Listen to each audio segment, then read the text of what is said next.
Assalamualaikum warahmatullahi wabarakatuh. Perkenalkan, saya Siti Komariah, mahasiswa Pasca Sarjana UNES, Prodi Pendidikan Bahasa Indonesia. Pada kesempatan kali ini, saya akan mempresentasikan hasil belajar pada pertemuan ke-12 tentang analisis wacana kritis pada mata kuliah wacana. Baiklah, untuk mengefektifkan waktu, langsung saja kita mulai pemaparan yang pertama. Yang pertama, yaitu wacana sebagai praktik sosial. Di sini, wacana dipandang sebagai praktik sosial. Yang pertama, yaitu wacana itu lebih daripada aktivitas individu untuk merefleksikan sesuatu. Kemudian, wacana juga memiliki hubungan dialektika atau hubungan timbal balik dengan dimensi-dimensi praktik sosial lainnya, terutama pada dimensi yang terkait unsur kewacanaan dan unsur non-kewacanaan. Berikutnya, suatu wacana dan praktik sosial ini berkaitan dengan domain-domain yang saling berhubungan atau saling terkait.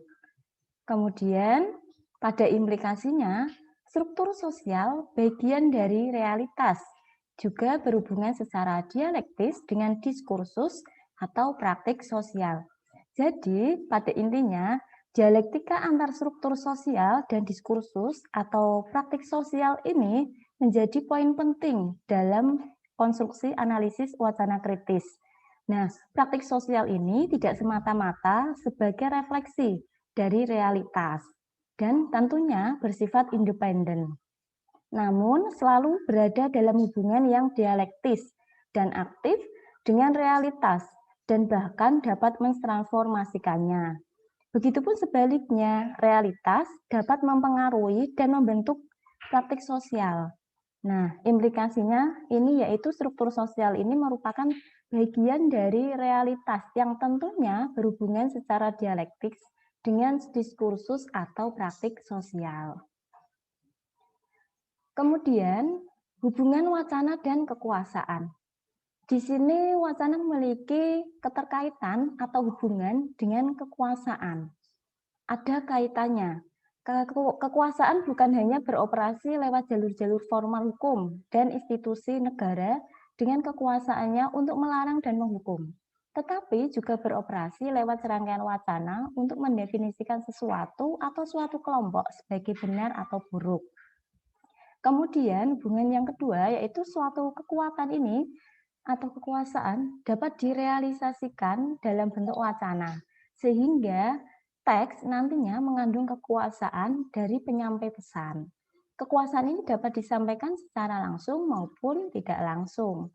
Suatu kekuasaan ini di balik wacana juga dipengaruhi oleh beberapa faktor, diantaranya ada setting, yaitu tempat dan waktu, subjek atau siapa yang berbicara atau orangnya, dan topik atau isi yang akan disampaikan.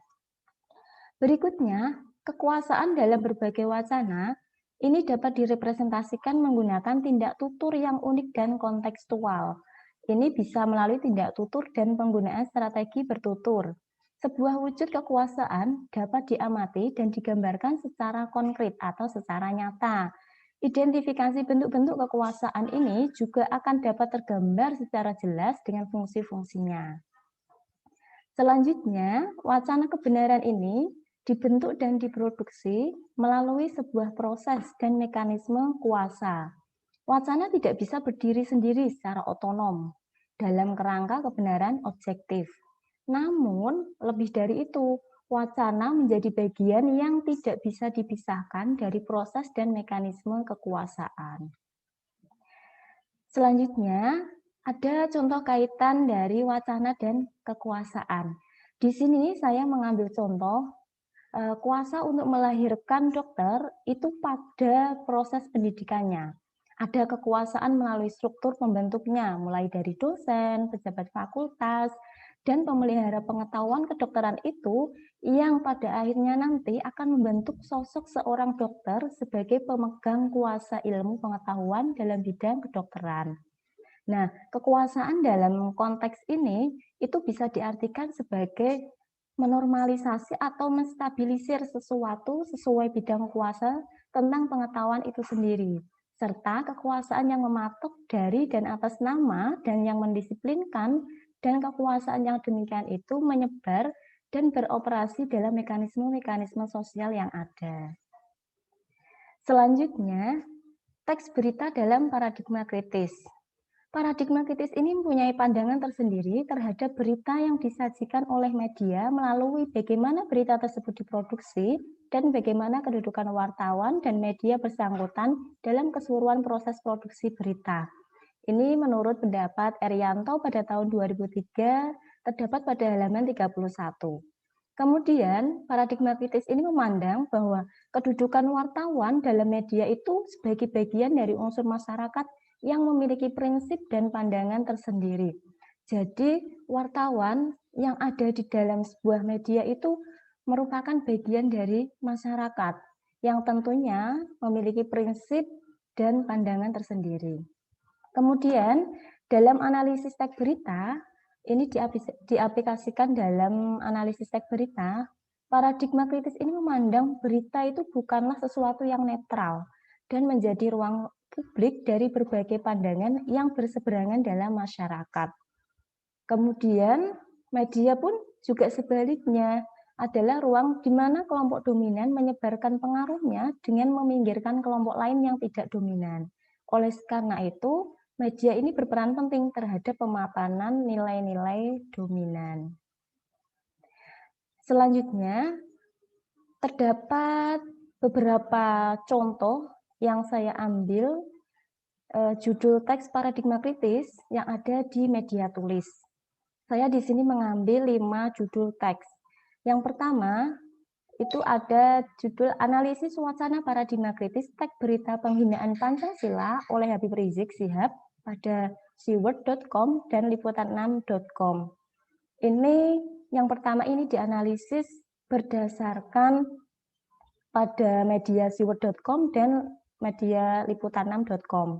Kemudian analisis paradigma kritis yang kedua yaitu analisis wacana kritis berita sosial dan politik surat kabar kedaulatan rakyat. Pada contoh kedua ini yaitu mengambil pada media surat kabar, yaitu yang berada di kedaulatan rakyat. Kemudian contoh yang ketiga yaitu wacana kritis pada pemberitaan Tempo.co tentang kematian Taruna Stip Jakarta. Nah, di sini itu wacana kritisnya diambil pada pemberitaan Tempo.co, yaitu tentang kematian Taruna Stip Jakarta. Kemudian yang keempat, judul yang keempat ini adalah wacana penyintas kekerasan seksual dalam perspektif kritis tirto.id. Ini terdapat pada media tirto.id. Kemudian contoh yang terakhir yaitu analisis wacana kritis pemberitaan pada surat kabar harian Kompas.